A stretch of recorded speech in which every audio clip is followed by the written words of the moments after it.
মহাদেশের সবচেয়ে বড় ফেতনাবাজ আবুল আলা মওদুদি লেখে, মুহাম্মদুর রাসূলুল্লাহ আপনি নবুয়তের দায়িত্ব পালনে যে সব ত্রুটি বিচ্যুতি করেছেন এর জন্য আল্লাহর কাছে ক্ষমা প্রার্থনা করুন। আপনি পেশাব করে কতটুকু গুনাহ করলেন, মাফ চান।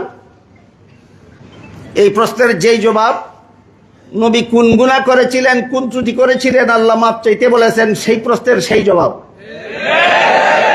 সুতরাং মওদুদি সাহেব তার এই অপব্যাখ্যামূলক তফসিরের নামে মন গড়া ব্যাখ্যা তফিমুল কোরআনের ভূমিকায় নিজেই স্বীকার করেছেন এটা কোরআনের কোনো সহি ব্যাখ্যা নয়, তফিমুল কোরআন মওদুদির মন গড়া ব্যাখ্যা।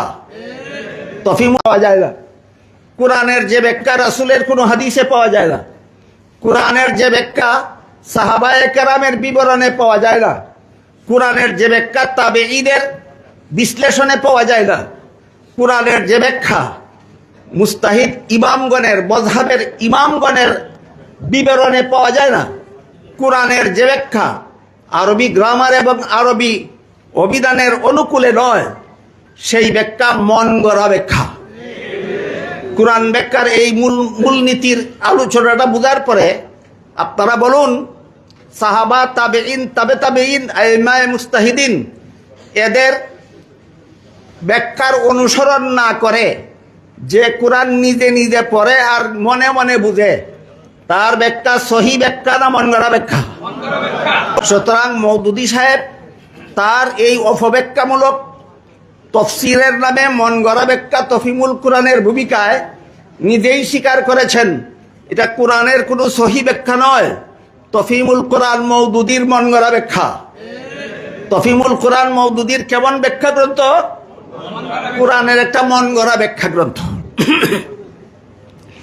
এই তফিমুল কোরআনের সূরায়ে নাসর, ইযা জাআ নাসরুল্লাহি ওয়াল ফাতহু ওয়া রাআইতান নাসা ইয়াদখুলুনা ফি দীনিল্লাহি আফওয়াজা ফাসাব্বিহ বিহামদি রাব্বিকা ওয়াস্তাগফিরহু, এই যে ওয়াস্তাগফিরহু শব্দটা, এবং আপনি ক্ষমা প্রার্থনা করুন, এই শব্দের অপব্যাখ্যায় তফিমুল কোরআনে এই ফাত্তানে আজিম উপমহাদেশের সবচেয়ে বড় ফেতনাবাজ আবুল আলা মওদুদি লেখে, মুহাম্মদুর রাসূলুল্লাহ আপনি নবুয়তের দায়িত্ব পালনে যে সব ত্রুটি বিচ্যুতি করেছেন এর জন্য আল্লাহর কাছে ক্ষমা প্রার্থনা করুন।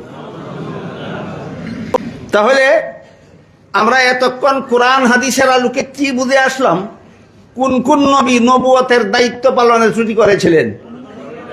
একজনও না, সর্বশেষ এবং সর্বশ্রেষ্ঠ নবী মুহাম্মদুর রাসূলুল্লাহ সাল্লাল্লাহু আলাইহি ওয়াসাল্লাম সম্পর্কে সূরায়ে নাসরের একটা মাত্র শব্দের অপব্যাখ্যায় এই মওদুদিবাদীদের প্রতিষ্ঠাতা নেতা সৈয়দ আবুল আলা মওদুদি লেখে, মুহাম্মদুর রাসূলুল্লাহ দায়িত্ব পালনে ত্রুটি করেছিলেন, এই জন্য আল্লাহ তাকে ক্ষমা প্রার্থনা করতে বলেছেন। তাহলে আমি জিজ্ঞাসা করতে চাই, আপনারা হয়তো অনেকেই জেনে থাকবেন, আপনারা যখন ওয়াশরুমে যান, টয়লেটিং করতে যান, সেখান থেকে ওয়াশরুম থেকে বের হয়ে মুহাম্মদুর রাসূলুল্লাহর সুন্নত তরিকা মতো পড়ার মতো কোনো দোয়া আছে কিনা? দুয়ার প্রথম শব্দটা কি? গুফরানাকা। দুয়ার প্রথম শব্দটা কি? গুফরানাকা। অর্থ কি? আল্লাহ মাফ চাই তোমার কাছে। দুয়ার প্রথম শব্দটার অর্থ হলো আল্লাহ তোমার কাছে মাফ চাই। আপনি পেশাব করে কতটুকু গুনাহ করলেন, মাফ চান। এই প্রশ্নের যেই জবাব, নবী কোন গুনাহ করেছিলেন, কোন ত্রুটি করেছিলেন, আল্লাহ মাফ চাইতে বলেছেন, সেই প্রশ্নের সেই জবাব। আপনি পায়খানা করে কতটুকু গুনাহ করেছেন, বের হয়ে আল্লাহর কাছে মাফ চান কেন? এই প্রশ্নের যেই জবাব, আল্লাহ মুহাম্মদুর রাসূলকে মাফ চাইতে বললেন কেন, ওই প্রশ্নের সেই জবাব। হাদিস শরীফে রাসূল করিম সাল্লাল্লাহু আলাইহি ওয়াসাল্লাম বলেন, আমি দৈনিক 70 বার আল্লাহর কাছে ইস্তেগফার করি, মাফ চাই।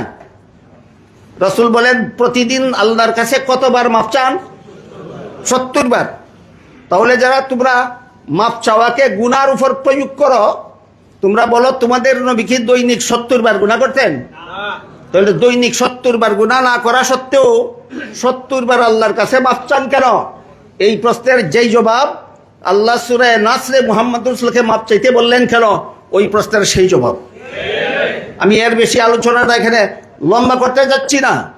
আমি শুধু আপনাদের বুঝাতে চাচ্ছি যে মুহাম্মদুর রাসূলুল্লাহ বিশ্বাস করা এটা আমার ঈমান। দায়িত্ব পালনে ত্রুটি করেছেন কিনা সেটা আমার আকীদা। যারা বিশ্বাস করে নবী দায়িত্ব পালনে ত্রুটি করেননি তাদের ঈমানও শুদ্ধ, আকীদাও শুদ্ধ।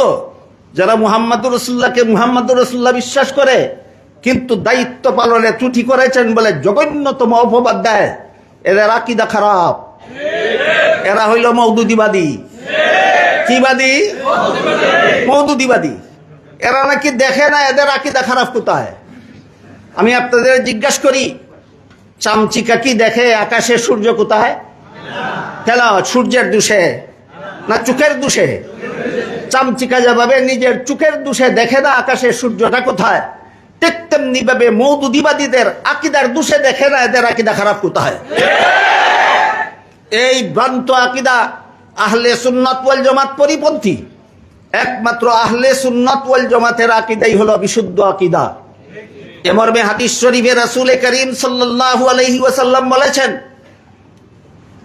বনি ইসরাইল ইহুদি খ্রিস্টানেরা ধর্ম নিয়ে দলাদলি করে 72 দলে বিভক্ত হয়েছিল, আর আমার উম্মত মুসলমানেরা 73 দলে বিভক্ত হবে।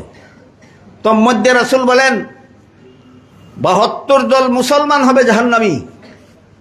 72 দল মুসলমান কারা? যারা ঈমানের সহায়তা বিশ্বাস করে তারা।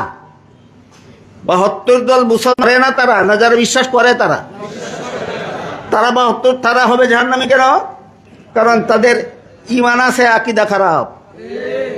এই হাদিসটা যাদের বুঝা নসিব হয়নি, যাদের দলের প্রধান নেতা ইসলামের জ্ঞান সম্পর্কে গণ্যমূর্খ, যাদের দলের প্রধান নেতা ইসলামের জ্ঞান সম্পর্কে গণ্যমূর্খ, এরা কিভাবে জানবে যে 72 দল মুসলমান জাহান্নামী হবে? সহায়তা বিশ্বাস না করার কারণে, না আকীদা খারাপ হওয়ার কারণে। তোমাদের আকীদা খারাপ তোমরা বুঝবা পেলে, তোমাদের আমিরই তো গণ্যমূর্খ। এবং তোমাদের প্রতি দলের প্রতিষ্ঠাতা নেতা যেটা, এটা আরো জঘন্যতম গণ্যমূর্খ ছিল। সে নিজের বিভিন্ন লেখায় স্বীকার করেছে, আমি জাগতিক বিদ্যার দিক দিয়েও পর্যাপ্ত পরিমাণে বিদ্যা অর্জন করার সুযোগ লাভ করতে পারিনি, আমি ইসলামী শিক্ষার ব্যাপারেও পর্যাপ্ত পরিমাণে ইসলামী শিক্ষা অর্জন করার সুযোগ লাভ করতে পারিনি। তাহলে সে একজন জাগতিক শিক্ষায় শিক্ষিত ছিল, না ইসলামী শিক্ষায় শিক্ষিত ছিল, না উভয় শিক্ষায় গণ্যমূর্খ ছিল? গণ্যমূর্খ ছিল। এই গণ্যমূর্খের প্রতিষ্ঠিত দল, এই গণ্যমূর্খের লিখিত মন গড়া তফসির, কোরআনের অপব্যাখ্যা তফহিমুল কোরআন, এই তফহিমুল কোরআনের শুরু থেকে শেষ পর্যন্ত আগাগোড়া সবটুকু মন গড়া, আগাগোড়া সবটুকু মন গড়া। এই মন গড়া তফসির তফহিমুল কোরআনের সূরা নাসরের ওয়াস্তাগফিরহু শব্দের অপব্যাখ্যায় সেই গণ্যমূর্খ আবুল আলা মওদুদী গণ্যমূর্খ পরিষ্কার ভাষায় লিখেছে, মুহাম্মদুর রাসূলুল্লাহ দায়িত্ব পালনে ত্রুটি করেছিলেন, এই জন্য আল্লাহ তাকে ক্ষমা প্রার্থনা করার নির্দেশ দান করেছেন। এখানে আল্লাহ রাসূল করিম সাল্লাল্লাহু আলাইহি ওয়াসাল্লামকে কোন কারণে ক্ষমা প্রার্থনা করার নির্দেশ দিয়েছেন, এই প্রশ্নের বিস্তারিত জবাব আল্লামা ইমাম ফখরুদ্দিন রাজি রহমতুল্লাহি আলাইহির লিখিত বিশ্ববিখ্যাত তফসির গ্রন্থ তফসিরে কবিরে উল্লেখ আছে। উলামায়ে কেরামকে অনুরোধ করে বলবো, আপনারা সেই ওয়াস্তাগফিরহু শব্দের তফসিরটা সেই তফসিরের কিতাবে দেখে নিন, তখনই আপনাদের পরিষ্কার হয়ে যাবে আল্লাহ কোন অর্থে বললেন নবীকে মাপ চাইতে, আর মওদুদী এবং মওদুদীবাদীরা নবীকে কোন অর্থে মাপ চাওয়ার, গুনার অর্থে মাপ চাওয়ার ব্যাপারটা ব্যবহার করে। এই জঘন্যতম মনগড়া তফসির, এই তফসির সম্পর্কে এই হাদিস শরীফে রাসূল করিম সাল্লাল্লাহু আলাইহি ওয়াসাল্লাম বলেছেন, যেই ব্যক্তি কোরআনের মনগড়া তফসির করবে সে জাহান্নামী হওয়ার জন্য আর কোনো পাপ লাগবে না, কোরআনের মনগড়া তফসির করাটাই সে জাহান্নামী হওয়ার জন্য যথেষ্ট হবে। সেই তফসিরে কবিরে ইমাম রাজি রহমতুল্লাহি আলাইহি যত কারণে নবীকে মাপ চাওয়ার নির্দেশ দিয়েছেন, এর মধ্যে একটা কারণ তিনি উল্লেখ করেছেন। এখানে মাপ চাওয়ার কথা উল্লেখ করেছেন নবী নিজের জন্য নয়, নিজের উম্মতের জন্য।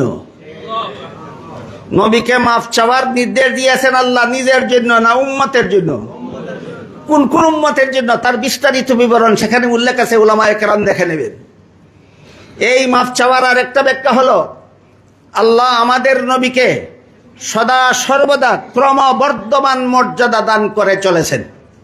ক্রমবর্ধমান মর্যাদা মানে গতকাল যে মর্যাদা ছিল আজকে আমাদের নবীকে তার চেয়ে বড়টা দান করছেন, আগামীকাল তার চেয়ে বড়টা দান করবেন, তারপরের দিন তার চেয়ে বড়টা দান করবেন।